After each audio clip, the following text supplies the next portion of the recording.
تلوار ہے، لیکن جتنی بھی بکیاں ہیں نا، یہ سب کی سب بکیاں دے رہے ہیں یہ جہنم میں جائیں گے۔ وجہ کیا ہے کہ کیا یہ بطور سزا جہنم میں جائیں گے؟ فرمایا نہیں۔ پھر کیوں ان کو عذاب ہوگا اس وجہ سے تو جہنم میں ڈال دیا جائے گا؟ فرمایا نہیں۔ پھر یہ جہنم میں سب کی سب بکیاں سوائے شہد کی بکی ہیں، جہنم میں کیوں جائے گی؟ فرمایا وجہ یہ ہے جہنمی لوگ جہنم میں جائیں گے، ان کے عذاب میں اضافہ کرنے کے لیے اللہ مکھیوں کو ان کے اوپر ڈال دے گا۔ 6 فٹ کا آدمی ہوتا ہے نا دنیا میں، ایک مکھی اگر اس کے ارد گرد گھومنے لگ جائے تو اس کو سکون سے سونے نہیں دیتی، اتنا بدتر ہو جاتا ہے۔ تو آپ بھی جانتے ہیں گرمی کے موسم میں خاص کر مکھی کتنا تنگ کرتی ہے، لیکن سب کی سب مکھی جہنم میں جائیں گی، لیکن ایک قسم کی مکھی وہ ایسی ہے شہد کی مکھی، وہ جنت میں جائے گی۔ اس کی وجہ کیا ہے؟ اٹھائیں تفاصیل کو پڑھیے، اس کا مطالعہ کیجیے۔ فرمایا اس وجہ سے جب یہ اپنے چھتے پہ بیٹھتی ہے نا، جب یہ جاتی ہے تب بھی آقا پہ درود پڑھتی ہے، واپس آتی ہے تب بھی آقا پہ درود پڑھتی ہے۔ اس لیے درود پڑھنے کی وجہ سے اللہ اس ایک قسم کی مکھی کو جو شہد کی مکھی ہے جنت میں داخل فرمائے گا۔ اور اگر یہ مکھی جنت میں جائے درود پڑھنے کی وجہ سے، تو اگر اشرف المخلوقات انسان اپنے آقا پہ محبت کے ساتھ، عشق کے ساتھ، محبت میں ڈوب کر اگر درود پڑھے تو کیا درود پڑھنے والوں کو اللہ جنت میں عطا فرمائے گا؟ اور پھر بڑی ایمان سے بات ہے، صرف یہ نہیں کہ بس اللہ ان کو جنت میں داخل فرما دے، نہ صرف ایک قرآن میں ذکر ہو، بلکہ 34 پارے میں سورۃ النحل تقریباً 3 حصے سے پارے کے کسی مکھی کے اوپر ہوتی ہے۔ سورۃ النحل عربی کے اندر نحل مکھی کو کہا جاتا ہے، شہد کی مکھی کو۔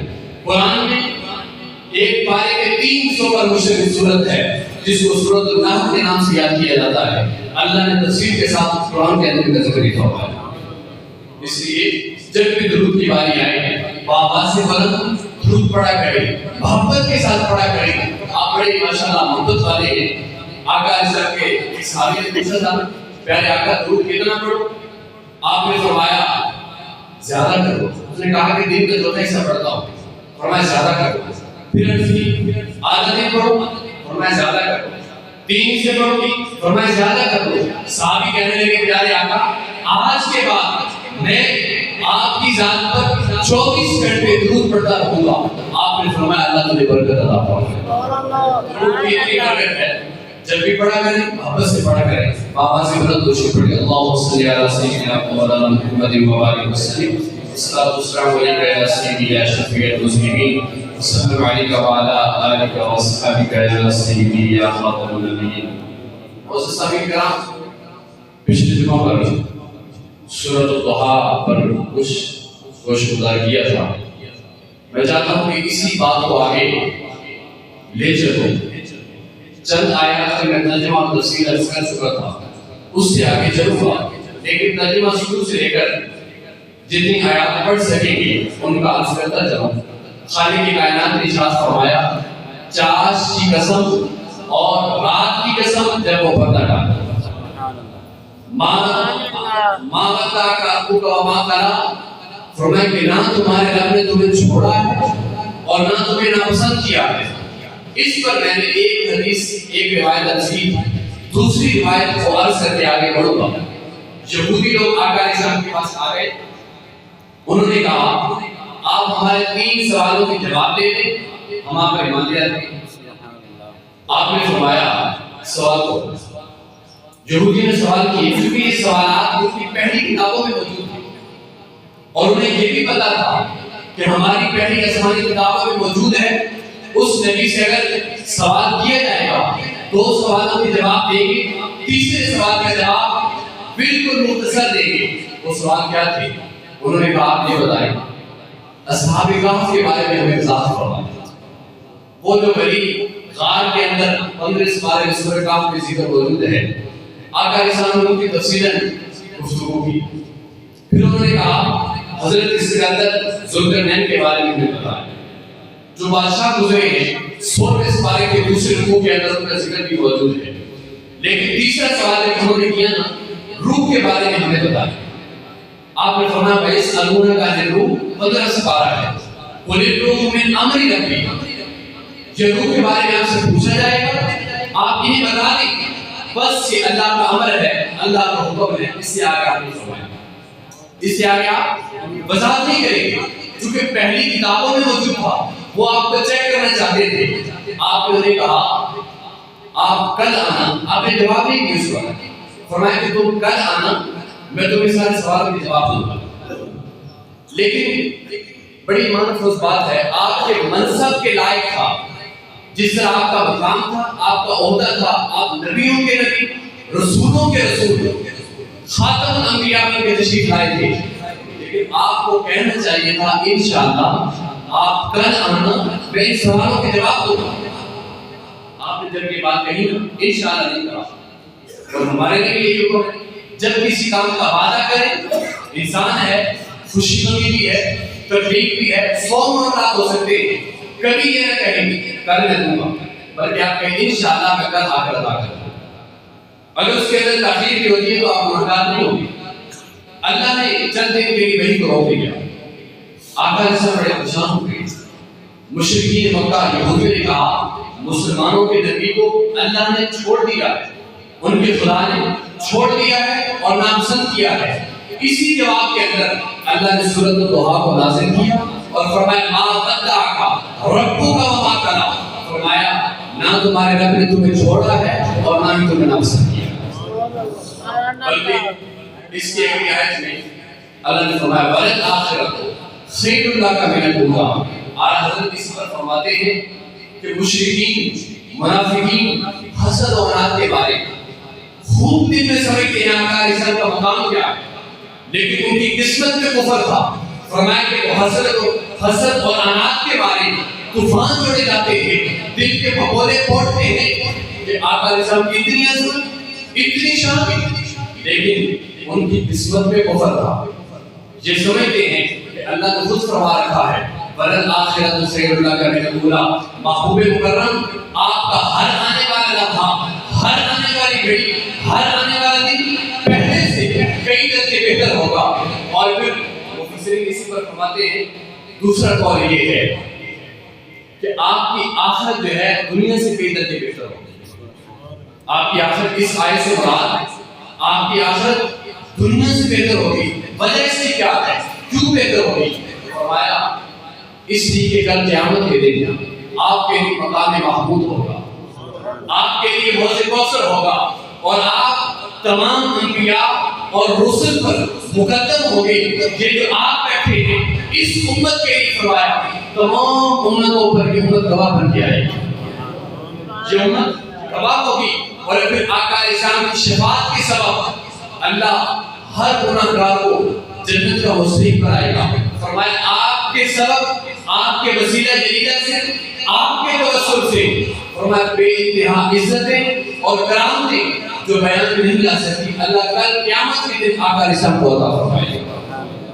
اور پھر بعض مفسرین نے اس کا ایک معنی یہ بیان کیا ہے کہ آپ کے ہر آنے والے احوال یعنی آنے والا ہر لمحہ جو گزرا ہوا وقت ہے اس سے بہتر ہوگا اور آقا رسالت کو اللہ عزت پر عزت منصب پر منصب آپ کو دن بدن ترقیاں عطا فرماتا جائے گا اور فرمائے گا والآخرۃ خیر لک من الأولیٰ. اے محبوب مکرم آنے والا وقت آپ کے گزرے ہوئے وقت سے کئی درجے ہم بہتر بنا دیں گے. اور فرمایا وَلَسَوْفَ يُعْطِيكَ رَبُّكَ فَتَرْضَىٰ. اے محبوب مکرم ان قریب ہم آپ کو اتنا عطا کریں گے کہ آپ اللہ سے راضی ہو جائیں. اور پھر اسی پر اگر تفصیل کو اٹھایا جائے آقا اسلام کو اللہ نے کتنا عطا کیا ہے. اور آقا اسلام ایک دن پڑھ رہے تھے قرآن کی تلاوت فرمائی سورہ ابراہیم کے اندر ابراہیم علیہ السلام کی دعا کو پڑھا. ابراہیم علیہ السلام عرض کرتے ہیں رب انہن اضللن کثیرا من الناس. باری تعالیٰ بتوں نے بہت سارے لوگوں کو گمراہ کر ڈالا ہے. جتنے لوگوں نے میری فرمانبرداری کی فمن تبعنی فإنہ منی، وہ میرے۔ ابراہیم علیہ السلام نے کہا باری تعالیٰ جتنے لوگوں نے میری فرمانبرداری کی ہے وہ میرے ہیں، فمن عصانی، جتنوں نے نافرمانی کی ہے فإنک غفور رحیم، تو انہیں بخش دے، تیری مرضی ہے۔ یعنی اس کا خلاصہ یہ نکلتا ہے جو میرے فرمانبردار ہیں وہ میرے ہیں، جو نافرمان ہیں باری تعالیٰ وہ تیرے ہیں، بخش دے، تیری مرضی ہے، اگر ان کو جہنم میں ڈال دے تیری مرضی۔ اور پھر آقا علیہ السلام نے قرآن میں پڑھا سورۃ المائدہ، عیسیٰ علیہ السلام کی دعا کو پڑھا اور اس کا نتیجہ میں ایسے رکھتا ہوں۔ عیسیٰ علیہ السلام نے دعا کی ان تعذبهم فإنهم عبادك وإن تغفر لهم فإنك أنت العزيز الحكيم۔ باری تعالیٰ اگر تو ان کو عذاب دے تیرے بندے ہیں، اور اگر تو ان کو بخش دے پھر تو غلبے والا ہے، حکمت والا ہے، تیری مرضی ہے، ان کو عذاب دے یا بخش دے، تیری منشا پہ ہم اتفاق کرتے ہیں، اسی کو تسلیم کرتے ہیں۔ لیکن یہ تھی عیسیٰ علیہ السلام کی دعا۔ پہلے آپ نے سنی ابراہیم علیہ السلام کی دعا، جب باری آمنہ کی رات تھی، امت مصطفیٰ کی، آقا علیہ السلام نے یہ نہیں کہا گناہگار میرے، نیکوکار میرے، گناہگار تیرے، بلکہ عمر بن عاص سے مروی ہے یہ آقا علیہ السلام نے ساری آیتیں تلاوت کی اور بعد میں آ کر آپ نے اپنے دونوں دست مبارک اللہ کے حضور اٹھائے اور دعا کی، باری تعالیٰ اللہم امتی امتی، میری امت کے معاملے میں میرا کیا بنے گا، میں کیسے راضی ہوگا۔ اللہ نے جبریل کو بھیجا، جبریل چلا جا میرے محبوب کے پاس اور جا کر پوچھو تمہارا رب خوب جانتا ہے لیکن رونے کا سبب کیا ہے، رونے کا سبب کیا ہے، محبوب آپ روئے کیوں ہیں، آپ کی آنکھوں سے آنسو کیوں آئے ہیں، اللہ سے یہ برداشت نہیں ہو رہا، آپ بتائیں کیا مانتے ہیں آپ کو اللہ عطا فرمائے۔ جبریل علیہ السلام آئے، آپ نے فرمایا میرا رب خوب جانتا ہے۔ جبریل واپس گئے اللہ کی بارگاہ میں، حدیث ہے مسلم شریف کتاب الایمان ہے، باب دعائے نبی کی امتی کی۔ جبریل نے جا کر کہا تیرا محبوب کہتا ہے کہ میرا رب خوب جانتا ہے، تجھے بتانے کی ضرورت کیا ہے۔ جبریل کو اللہ نے پھر بھیجا، جبریل چلے جاؤ میرے محبوب کو جا کر پیغام دے دو، محبوب مکرم وَلَسَوْفَ يُعْطِيكَ رَبُّكَ فَتَرْضَىٰ، کہ ایک وقت آئے گا عنقریب اللہ آپ کو آپ کی امت کے معاملے میں راضی فرما دے گا۔ جبریل علیہ السلام آئے، یہ پیغام دیا، آقا علیہ السلام خوش ہوئے۔ ابو البرکات عبداللہ بن احمد نصفی رحمہ اللہ تعالیٰ فرماتے ہیں آقا علیہ السلام نے فرمایا، تفسیر مدارک میں موجود ہے کہ جس وقت تک میرے ایک امتی بھی اگر جہنم میں ہوگا میں اپنے رب سے راضی نہیں ہوں، میں اپنے رب سے راضی نہیں ہوگا۔ شفاعت تو بڑے بڑے گناہگاروں کے لیے ہے، شفاعت لآخر القبائر من امتی، یہ نہیں تو 5 وقت کا نمازی ہے اس کے لیے شفاعت ہے، جو حاجی ہے اس کے لیے شفاعت ہے، جو صدقات و خیرات کرتا ہے اس کے لیے شفاعت ہے۔ نہیں آقا نے فرمایا شفاعتی لآخر القبائر من امتی، شفاعت میری امت کے بڑے بڑے گناہگاروں کے لیے ہے۔ جب تک ایک بندہ میری امت سے جہنم میں ہوگا میں اپنے رب سے راضی نہیں ہوگا۔ اس کا خلاصہ یہ نکلتا ہے، آقا فرماتے ہیں باری تعالیٰ جب تک ایک امتی کو حتیٰ کہ آخری امتی کو میں جہنم سے نکال کر جنت میں لے جاؤں گا، اس وقت تک میں راضی نہیں ہوگا، اس وقت تک میں راضی نہیں ہوگا، سارے لوگوں کو جنت میں لے جاؤں گا، اس وقت میں تیری رضا پر راضی ہو جاؤں گا۔ اور دوسری روایت میں یہ بھی موجود ہے، آقا علیہ السلام کو اللہ نے فرمایا 2 باتیں، آپ کو اختیار دیا جائے امت کی معاملے میں، یا پھر یہ ہے کہ آدھی امت کا سودا بغیر حساب و کتاب۔ مثال کے طور پر 1 کروڑ امت ہے، اس میں سے 50 لاکھ امتی آپ کے بغیر حساب و کتاب کے جنت میں چلے جائیں، یہ قبول کر لیں۔ یا پھر آپ کو اختیار دیا جاتا ہے آپ جس کی شفاعت کرتے جائیں گے اللہ جنت عطا فرما دیں گے۔ آقا صاحب فرماتے ہیں میں نے اختیار کو قبول کیا، اختیار کو قبول کیا ہے اس وجہ سے کہ کل قیامت کے دن اگر 50 لاکھ میری امت سے جنت میں چلے جائیں اور پھر کوئی آ کر کہے پیارے آقا میری شفاعت کرے، میری شفاعت کرے، میں شفاعت کے لیے آیا ہوں. آقا کہیں نہیں، میری امت کا جو آدھی امت کا سودا ہوا تھا وہ کوٹا پورا ہو چکا ہے، 50 لاکھ لوگ جنت میں چلے گئے، میری شفاعت ختم ہو گئی. فرمائیے مجھ سے برداشت نہیں. میں نے اختیار کو قبول کیا ہے، کل قیامت کے دن جس کی شفاعت کرتا جاؤں گا اللہ سے جنت عطا فرمائے. اور نبی آئے نے فرمایا علم یجد کا یتیمن فآوا ووجدک ضالا فہدا. فرمایا کیا تمہیں اللہ نے یتیم نہ پایا پھر تمہیں راہ دی. اس پر مفسرین نے بڑا خوبصورت نقطہ بیان کیا ہے. اور سب سے پہلے اس کا جو معنی کیا ہے نا، جو ترجمہ بیان کیا ہے، اس سے ایمان میں تازگی آتی ہے. مفسرین فرماتے ہیں اللہ نے فرمایا اے محبوب مکرم، اللہ نے آپ کو اپنی محبت کے اندر گم پایا، پھر اپنے قرب کے اندر جگہ، اپنی محبت کے اندر وارفتہ پایا، گم پایا، پھر اللہ نے آپ کو اپنی محبت میں اپنی قرب کے اندر اپنے قریب جگہ عطا فرمائی. اور پھر یتیم کا اگر معنی دیکھا جائے جس طرح ہم کرتے ہیں در یتیم، اس صورت میں اگر اس کا معنی کیا جائے گا تو آپ یتیمی کے اندر بے مثال بے نظیر شکتا آپ کو اس حال میں ہم نے پایا، اور پھر ہم نے آپ کو اپنے قرب میں جگہ دی. اور پھر وقت کے اختصار کے ساتھ آگے بڑھتا ہوں. وہاں جگہ کا ضالا فہدا. فرمایا اللہ نے اپنی محبت میں وارفتہ پایا، اپنے قرب کے اندر آپ کو جگہ عطا فرمایا. ووجدک عائلا فاغنی. آپ کو حاجت مند پایا، پھر اللہ نے آپ کو غنی کر دیا. اس پہ مفسرین فرماتے ہیں آقا علیہ السلام کو ضرورت تھی. اللہ نے حضرت خدیجہ جو آپ کی بیوی ہے، خدیجہ کبریٰ رضی اللہ تعالیٰ عنہا کے سب بات کے سبب، ابوبکر صدیق کے بات کے سبب، عثمان غنی کے بات کے سبب اللہ نے آپ کی مدد فرمائی، آپ کو اس چیز کے اندر حاجت مند پایا. تینوں شخصیات کے ساتھ اللہ نے ان کے بات کے ساتھ آپ کو غنی کر دیا. اور پھر فرمایا بابا دادا کا عائلا فاغنی فاما الیتیم فلا تقہر. یتیم کو کبھی نہیں چھڑکنا، یتیم کو کبھی مت چھڑکنا. اور پھر یتیم کی کفالت کرنے والا، یتیم کے ساتھ محبت کرنے والا، یتیم کی پرورش کرنے والا، اس کو انعام کیا کیا جائے گا؟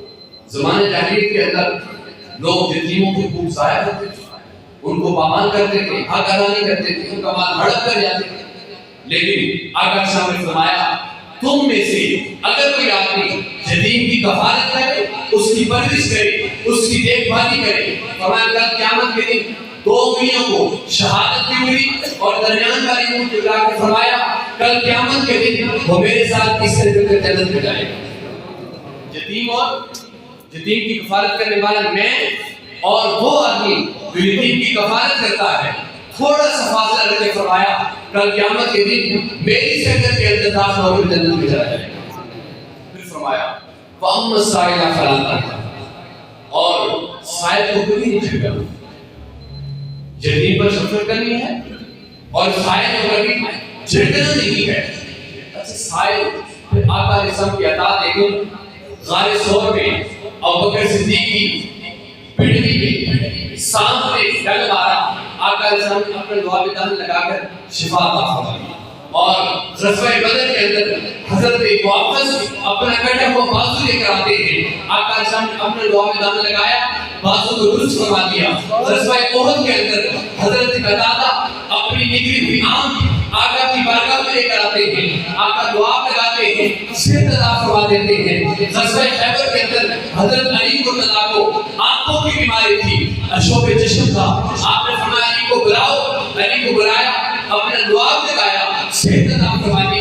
اسی موقع پر حضرت سلمان بن اکوع آقا اسلام کی بارگاہ میں آتے ہیں اور اپنی زخمی پنڈلی کی درخواست پیش کرتے ہیں، آقا دعا لگاتے ہیں، اللہ صحت عطا فرما دیتا ہے. اور صرف دنیا کے اندر نہیں، ایک مقام پر صحابہ کہتے ہیں پیارے آقا پانی نہیں ہے، پینا بھی ہے، غسل بھی کرنا ہے. آقا فرماتے ہیں اپنے ہاتھ ایک برتن میں رکھتے ہیں، آپ کی انگلیوں سے پانی کے چشمے جاری ہو جاتے ہیں.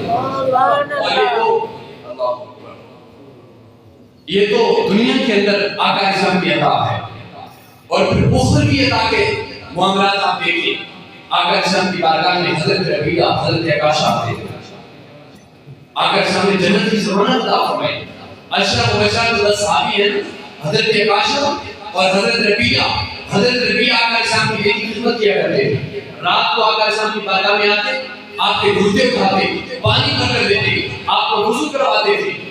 ربیعہ ایک دن آقا اسلام نے فرمایا, سب ربیعہ اگر کچھ مانگنا ہے تو مانگ لو, آج دریا آپ کو جوش میں ہے, جو کچھ مانگو گے مل جائے گا. حضرت ربیعہ کہتے ہیں انی مرافقتک فی الجنہ, پیارے آقا یہاں دنیا میں آپ کی سنگت میں رہتا ہوں, آپ کی خدمت کرتا ہوں, بس ایک دعا فرما دیں, کل قیامت کے دن اللہ مجھے آپ کی سنگت عطا فرمائے.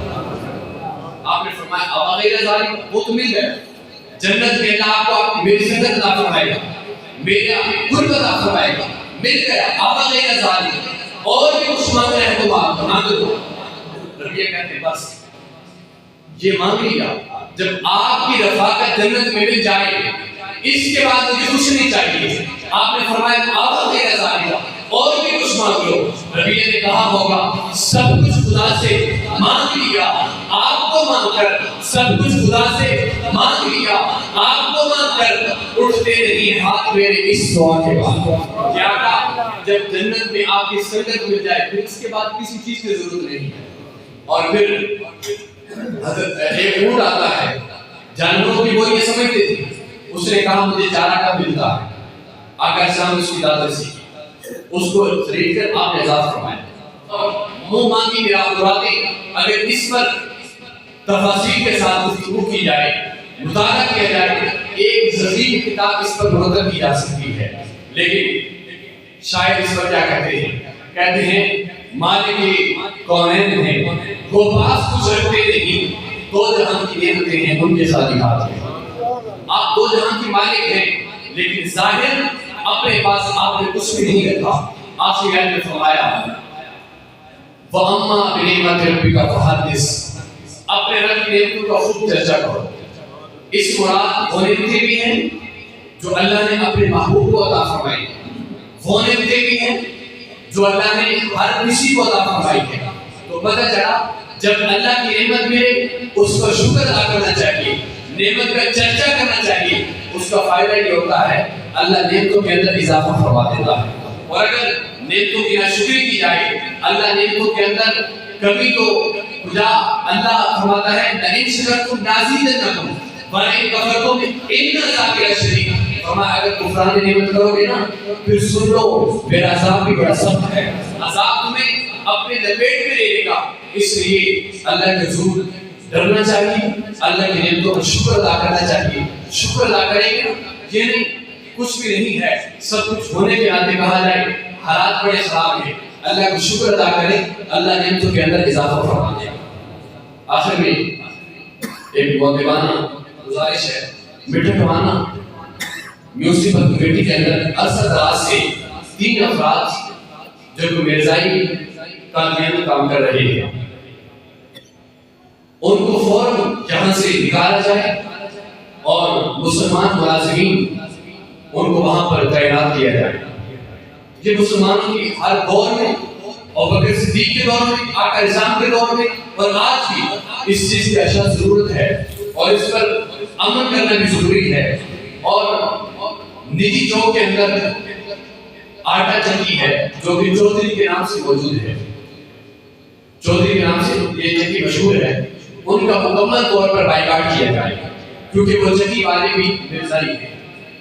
یاد رکھیں مرزائی نہ جانے ہمارے حکام اس چیز کی طرف توجہ کیوں نہیں کرتے, نہ ہمارے قانون کو یہ مانتے ہیں, اس کی خلاف ورزی کرتے ہیں, نہ شریعت کے اندر, نہ قانونی طور پر, نہ سیاسی طور پر, نہ سماجی طور پر, نہ شرعی طور پر, کسی بھی لحاظ سے ان کے ساتھ تعلقات رکھنا, ان کے ساتھ کھانا پینا, ان کے ساتھ کاروبار کرنا, ان کو مناسب رکھنا, کہ ان کے مطابق کام کرنا بالکل ہماری شریعت اس کی اجازت نہیں ہے.